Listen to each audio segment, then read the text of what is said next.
Hello everyone. Last लेक्चरमध्ये आपण second unit start केलं होतं हायपोथेसिस टेस्टिंग. ओके, बेसिक जे पार्ट होते what is mean bye hypothesis testing वगैरे आपले हे बघून झालेले आहेत. Okay, type 1 error, type 2 error हे दोन्ही पॉईंट्स आपण बघितलेले. ओके, आता व्हॉट इज मीन बाय एकदा थोडी थोडी रिवाइज करून घेऊया हे सर्व टॉपिक्स आणि पुढचे पॉईंट्स बघूया. Hypothesis testing means काय सांगितलं की hypothesis testing is a procedure based on the sample evidence and probability used to used to test claims regarding the characteristics of one or more population. Okay, त्याच्यानंतर बघितलं तर आपण statistical hypothesis. Statistical hypothesis is a assumption that we make about the population parameter which may or may not be true concerning one or more variable. त्याच्यामध्ये आपण hypothesis टेस्टिंगची 2 types बघितले होते. Sorry, statistical ते test test हायपोथेसिसचे 2 types बघितले होते. First one is your null hypothesis and second one is your alternative hypothesis. Okay, त्याच्यानंतर पुढचा पॉइंट बघितला होता one and two sided hypothesis. Okay, one tailed आणि टू टेल्ड हे दोन्ही हायपोथेसिस बघून झाले होते आपले त्याच्यामध्ये. तर टाइप 1 आणि टाइप 2 एरर. तर टाइप 1 एरर म्हणजेच काय बघितलं होता, तर type 1 error occurs when rejecting a null hypothesis when it is actually true. When तुमची जी जे काही तुमचं हायपोथेसिस आहे ते ट्रू असताना सुद्धा तुमचा जो हायपोथेसिस आहे तो रिजेक्ट होतो. त्याला आपण काय म्हणतो टाइप 1 एरर्स. अँड टाइप 2 मध्ये काय केलं जातं, टाइप 2 मध्ये आपल्याला type 2 errors occurs when failing to reject the null hypothesis when actually false. Okay, these errors are known as a type 2 errors. आणि त्याच्यानंतर पुढे आपण पुढचा पॉइंट स्टार्ट करूया आपण level of hypothesis. Okay, sorry, level of significance, LOS. तर काय level of significance ते बघून घेऊया. Probability of committing type 1 error, that is probability rejecting H0 when it is true, is called as a level of significance and denoted by alpha. आता काय सांगितलेलं आहे बघा, level of significance when your probability H0 is sorry probability of committing type 1 error occurs, that is probability of rejecting H0. Okay, when it is true, when your condition is true, then that time काय type 1 error हा committing काय सांगितलेला आहे, probability of rejecting H0. then that time your then it is called as a level of significance and it is represented as a alpha. Alpha is equal to P committing type 1 error, which is equal to P of H0 is rejected when it is true. ज्यावेळेला तुमचं H0 reject असेल, ज्यावेळेला statement ही correct असताना सुद्धा, त्यावेळेला आपण काय त्याची प्रोबॅबिलिटी फाइंड करतोय. ओके, किंवा alpha means what, committing type 1 error. Okay, it is also known as the inverse of confidence interval 1 minus alpha. If we try to minimize level of significance, the probability of type 2 errors increases. So level of significance cannot be made zero. However, uh, this can be fixed. It in the advance of 5% or 1% or 10%. आता level of significance काय सांगितलेलं आहे first बघा. Level of significance means what, committing type 1 error और काय म्हणतो आपण, H0 rejected when it is true. H0 म्हणजेच आपला जो टाइप 1 एरर म्हणजेच काय म्हणतो आपण, टाइप 1 एररची आपल्याला ह्या ठिकाणी डेफिनेशन दिलेली आहे ती बघून घ्या. Type 1 error occurs when rejecting null hypothesis. Null hypothesis म्हणजेच काय, H0. Okay, type 1 error occur when rejecting null hypothesis when it is true, actually true.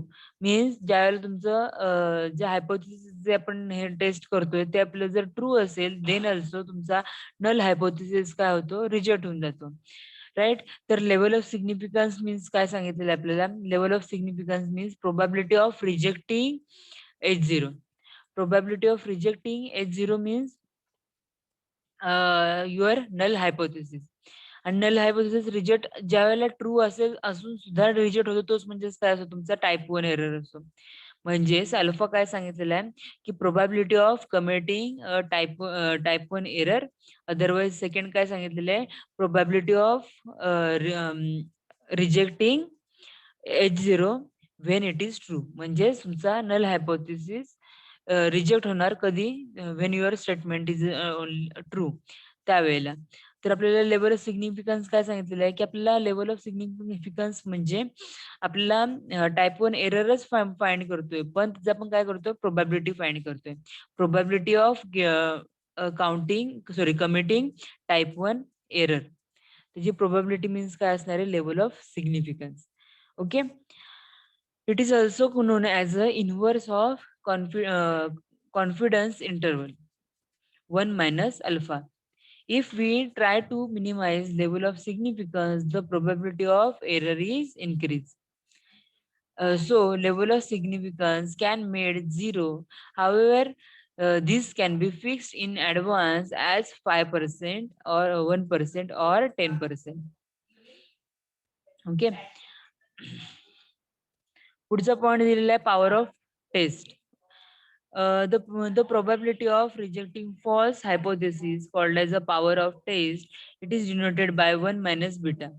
Power of test is equal to काय सांगितलं आपल्याला power of test means the probability of rejecting false hypothesis. Okay, when sorry, it is called as a power of test. Okay. म्हणजे जे आपलं false hypothesis आहेत तो reject करतोय आपण ह्या ठिकाणी आणि ह्या डिनोट कशाने करतो आपण 1 मायनस बीटाने. Okay. So that's why probability of test is equal to काय होणार आहे probability of H0 getting H0 rejected when it is false. Okay. Which is equal to 1 minus P of H0 is accepted when it is false. Okay, and second one काय आहे which is equal to 1 minus probability of committing type 2 error. Okay. म्हणजेच काय असणार आहे 1 minus beta. आता काय सांगितलेले लक्षात घ्या. पॉवर ऑफ टेस्ट मीन्स काय probability of rejecting false hypothesis when it is false hypothesis called as a power of test. Okay. आता पॉवर ऑफ टेस्ट म्हणजे आपण काय म्हणतो की फॉल्स हायपोथेसिस आहे त्याचं आपल्याला रिजेक्ट करायचं आहे. ओके. आता as per your definition power of test is equal to काय होणार आहे probability of H0 rejected when it is false. Okay. आता व्हेन इट इज ज्यावेळेला तुमचा जे तुमचा H0 आहे हा रिजेक्ट होणार कधी when your statement is false किंवा तुमचा H0 हा फॉल्स असेल त्यावेळेला तुमचा H0 काय होणार आहे रिजेक्ट होणार आहे. म्हणजेच काय असणार आहे 1 minus probability of H0 is accepted when it is false. म्हणजेच काय असणार आहे 1 मायनस प्रोबॅबिलिटी सांगितली. प्रोबॅबिलिटी म्हणजेच काय असते प्रोबॅबिलिटी इज 100% आपण बोलतो राईट ना. मग प्रोबॅबिलिटी आपल्याला काय करायची जर ज्या वेळेला आपण रिजेक्ट करतोय मग ऍक्सेप्टन्सची प्रोबॅबिलिटी किती असणार आहे तर 1 मायनस जेवढी रिजेक्ट होणार आहे तेवढी right. So that's why 1 minus probability of H0 is accepted when it is false. आता H0 is accepted when it is false त्यालाच आपण काय बोलतो तर टाइप 2 एरर बोलतो राईट. टाइप 2 एरर काय सांगितलेलं आहे type 2 error occurs when failing to reject null hypothesis when it is false. ज्यावेळेला तुमची कंडिशन फॉल्स आहे त्यावेळेला सुद्धा तुमचं काय होणार आहे नल हायपोथेसिस आहे तो रिजेक्ट होऊ शकत नाही किंवा आपण त्याला रिजेक्ट करायला पण फेल होतो तो त्यावेळेला आपण काय म्हणतो की टाइप 2 एरर ऑकर्स होतात राईट ना. Means 1 minus probability of committing type 2 error. Okay. Which is equal to the type 2 error आहे. टाइप 2 एरर म्हणजेच काय असणार आहे बीटा असणार आहे त्या ठिकाणी म्हणजेच काय असणार आहे 1 मायनस बीटा हा काय असणार आहे power of the test. A test for which both alpha are small and kept minimum level of considered desirable. The only way to reduce both alpha and beta simultaneously by increasing sample size. The type 2 errors are most dangerous than type 1 error. Okay. Type 2 error हे काय सांगितले की most dangerous आहेत than type 1 errors. Okay. This is for your power of test. Okay. आता पुढचा point दिलेला आहे आपल्याला सॅम्पलिंग डिस्ट्रीब्युशन. आता what is mean by sampling distribution बघून घेऊया. Suppose size of population is n and we are interested to draw the sample of size n from the population. During drawing samples at different time, if we draw a sample size of n, we get different samples of different observation. That is, we can get n possible samples. For example, for each example, if we calculate some particular statistics, when the probability distribution of sample statistic is called as the sampling distribution of the statistic. For example, if we consider the sample mean of the statistic, then the distribution of all the possible means of samples is the distribution of sample mean, and it is also called as a sampling distributions of mean. Okay. आता काय सांगितलेलं आहे बघा. If your suppose काय करायचं आपल्याला या ठिकाणी, suppose size of population is N and we consider to draw a sample size N from the population. काय सांगितलेलं आहे की कॅपिटल एन हा काय दिलेला आहे की साईज ऑफ पॉप्युलेशन दिलेलं आहे, आणि from the N capital N म्हणजे टोटल पॉप्युलेशन मधून आपण काय करतोय, ड्रॉ सम सॅम्पल्स पॉप्युलेशन किंवा सॅम्पल साईज ऑफ एन आपण म्हणजे एन अमाऊंट ऑफ डेटा आपण काय करतोय, सेपरेट आउट करतोय एखाद्या पॉप्युलेशन मधून. टोटल काय असणार आहे, एन म्हणजे कॅपिटल एन दिलेला आहे, तो काय दिलेला आहे आपल्याला, एक फुल किंवा होल पॉप्युलेशनचा एरिया दिलेला आहे, आणि त्या पॉप्युलेशन मधून आपण काय करतोय, small N amount of data आपण काय करतोय, सेपरेट आउट करतोय. Okay. During drawing samples at different time, if we draw a sample of size n, means small n, we get different sample of different observation, that is ncn possible samples. If you लक्षात घ्या, if you draw some sample of size n, small n, म्हणजे small N amount of data तुम्ही काय केलं, capital N data मधून आपण काय केलं, सपोज रिमूव्ह केलेले आहेत, मग त्या ठिकाणी आपल्याला काय मिळणार आहे, different samples of different observation.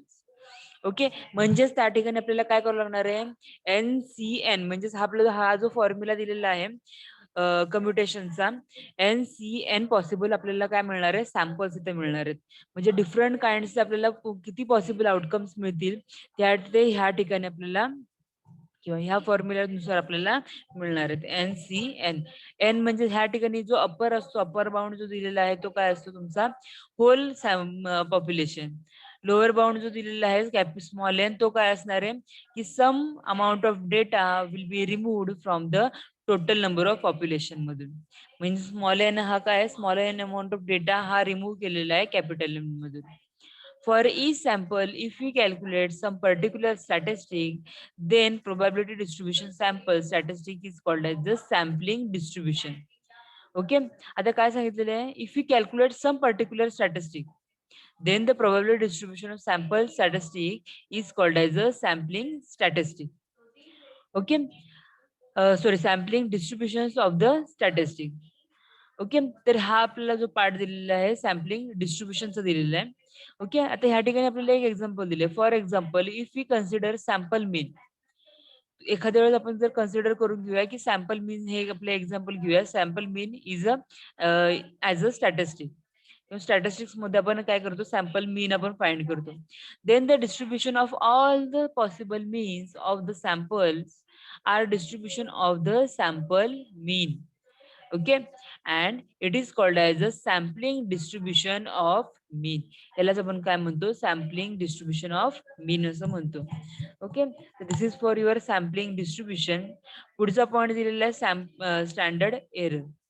Standard deviation of sampling distribution of statistic T is called as a standard error of T.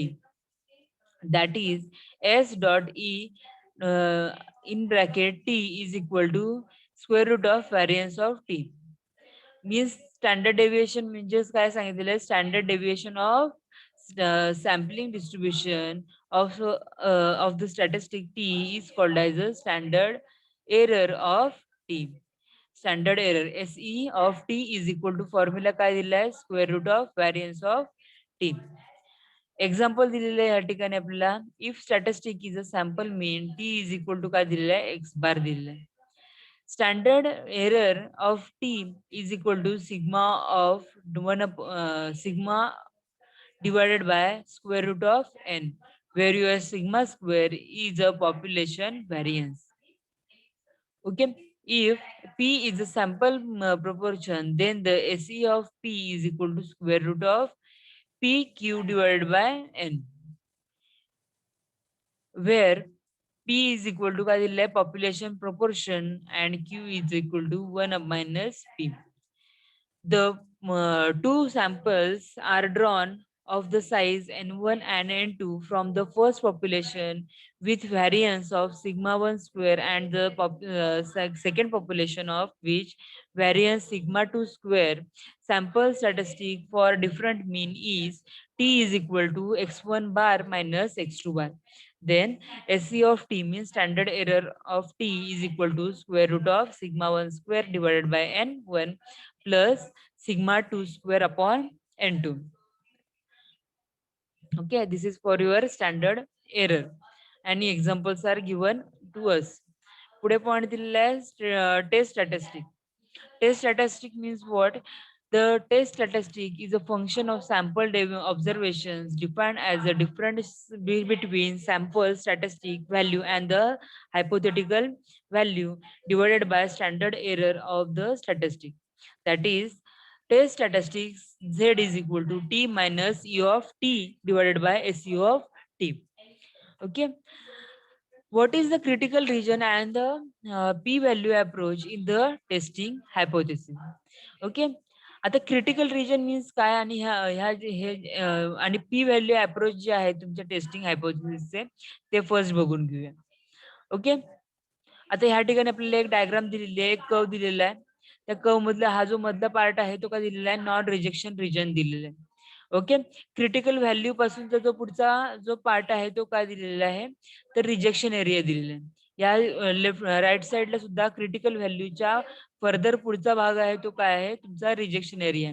आणि नॉन रिजेक्शन एरिया म्हणजे जो ऍक्सेप्टेड एरिया आहे तो आपल्याला ह्या ठिकाणी बोथ क्रिटिकल व्हॅल्यूजच्या इथं आपल्याला in between both critical values मध्ये आपल्याला बघायला मिळतो. Okay, the set of all values of test statistic that would cause us reject the null hypothesis is called as a critical region or rejection region. काय सांगितले बघा, a set of values of test statistic that would cause to us reject null hypothesis. Null hypothesis आपल्याला काय केलेलं आहे reject केलेलं आहे आणि आपल्याला काय दिलं सेट ऑफ व्हॅल्यूज दिलेले आहेत. त्याला आपण काय म्हणतो क्रिटिकल रिजन और रिजेक्टेड किंवा rejection region. It indicates that if the value of t statistic lies in the region H0 will be rejected. If the test statistic falls into the region of non-rejection, you do not reject the region of the reject the null hypothesis. If the test statistic falls into the rejection region, if reject null hypothesis. Okay, to make a decision concerning the null hypothesis, you first determine the critical value of the test statistic. The critical value divides non-rejection region from the rejection region. The area of critical region is equal to the level of significance alpha. The critical region is always on the tail of the distribution curve. It may be or both on the both side or one side depending upon the alternative hypothesis. So what is meant by p-value? A p-value or a probability value is the probability of getting value of the sample test statistic that is at least as extreme as one found from the sample data, assuming the null hypothesis is true. Okay, the H0 is rejected if p value is very small, such as 0.05 or less than 0.05. Okay, तर this is for your critical region p value approach of in the testing of hypothesis. Okay, आता ह्या ठिकाणी आपल्याला rejection area दिलेला आहे, acceptance area ज्यालाच आपण म्हणतो की नॉन रिजेक्शन रिजन जे कोणता आहे तो एरिया आपल्याला दिलेला आहे आणि तो आपल्याला डिफर कोणत्या पॉईंटने होतो तर क्रिटिकल व्हॅल्यूजनी आपल्याला काय होतं ते दोन्ही रिजन आपल्याला सेपरेट आउट करता येतात. ओके, पुढचा पॉईंट दिलेला आहे procedure of hypothesis testing. Hypothesis testing find करण्याची आपल्याला प्रोसिजर या ठिकाणी दिलेली आहे. Set up a null hypothesis H0, for example, that the population mean mu is equal to some mu 0. Set up alternative hypothesis, that is H1 is equal to is not equal to mu 0, or H1 is equal to mu is greater than mu 0, or H1 is equal to mu less than mu 0. Choose the level of significance, that is alpha.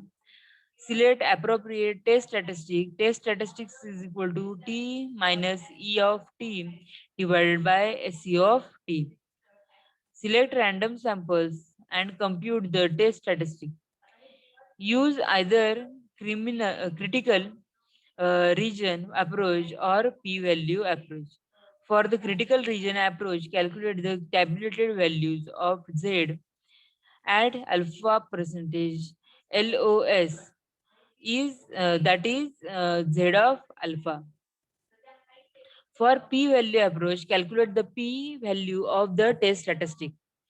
Okay, आणि पुढचा point दिलेला आहे for critical region approach compare the test statistic values with the tabulated value of alpha percentage and LOS and the make decision whether to accept the rejected the null hypothesis. For p-value approach, compare p-value of alpha, make decision whether to accept or to reject null hypothesis. आता ह्या ठिकाणी आपल्याला procedure दिलेली आहे null हायपोथिसिसची. First we have to find your null hypothesis. Okay, म्हणजेच काय असणार आहे तुमचा तो H0. सेकंड स्टेप काय असणार आहे setup alternative hypothesis means your H1 H1. Okay, and choose level of significance. नंतरची थर्ड स्टेप दिलेली आहे प्रॉपर जी आपली लेवल ऑफ सिग्निफिकन्स आहे ती आपल्याला फाइंड करायची. म्हणजेच आपल्याला काय फाइंड करायचंय तुमचा फर्स्ट अल्फा फाइंड करायचा थर्ड स्टेप मध्ये. फोर्थ जी स्टेप आहे ती काय असणार आहे टेस्ट स्टॅटिस्टिक आपल्याला काय करायचं अप्रोप्रिएट टेस्ट स्टॅटिस्टिक चूज करायचंय किंवा सिलेक्ट करायचंय. ओके, टेस्ट स्टॅटिस्टिक्सचा फॉर्म्युला काय आहे test statistics is equal to T minus E of T divided by SE of T. पुढची स्टेप जी हे टेस्ट स्टॅटिस्टिक फाइंड करून झाल्यानंतर पुढची स्टेप काय असणार आहे select random samples and compute the test statistic. Random samples आणि आपल्याला सिलेक्ट करायचे आणि त्याच्यानंतर काय करायचंय जे तुमचं टेस्ट स्टॅटिस्टिक आहे ते काय करायचंय आपल्याला फाइंड करायचंय. नंतरची नेक्स्ट स्टेप काय असणार आहे use either critical region approach और पी व्हॅल्यू अप्रोच. एकतर तुम्ही क्रिटिकल रिजन अप्रोच यूज करा otherwise P value approach use करा.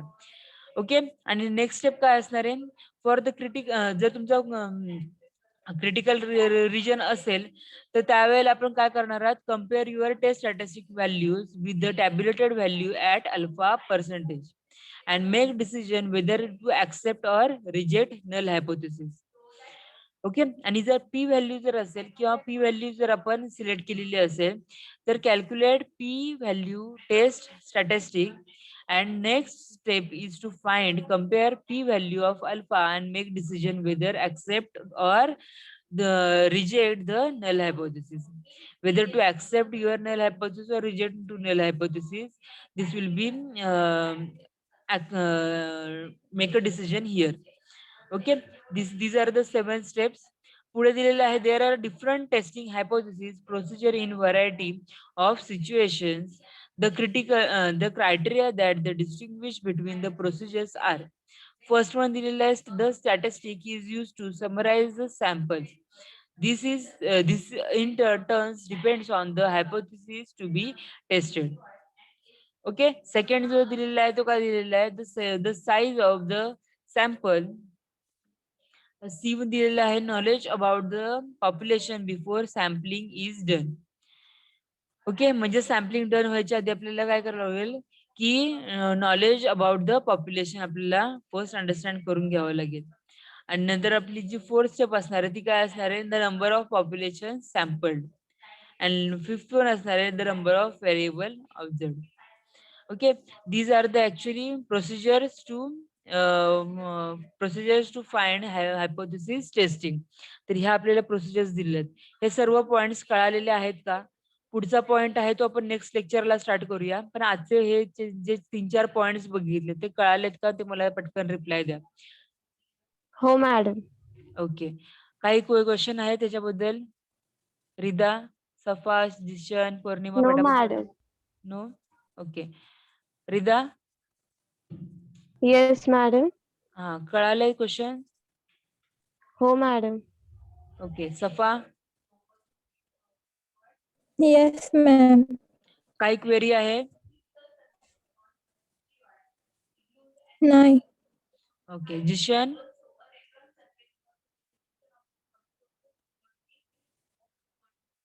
ओके, ठीक आहे. मग ह्या लेक्चर्स आपण या ठिकाणी एंड करूया. आणि कुणाला काही क्वेरी असेल तर मला व्हॉट्सअप वरती कळवा.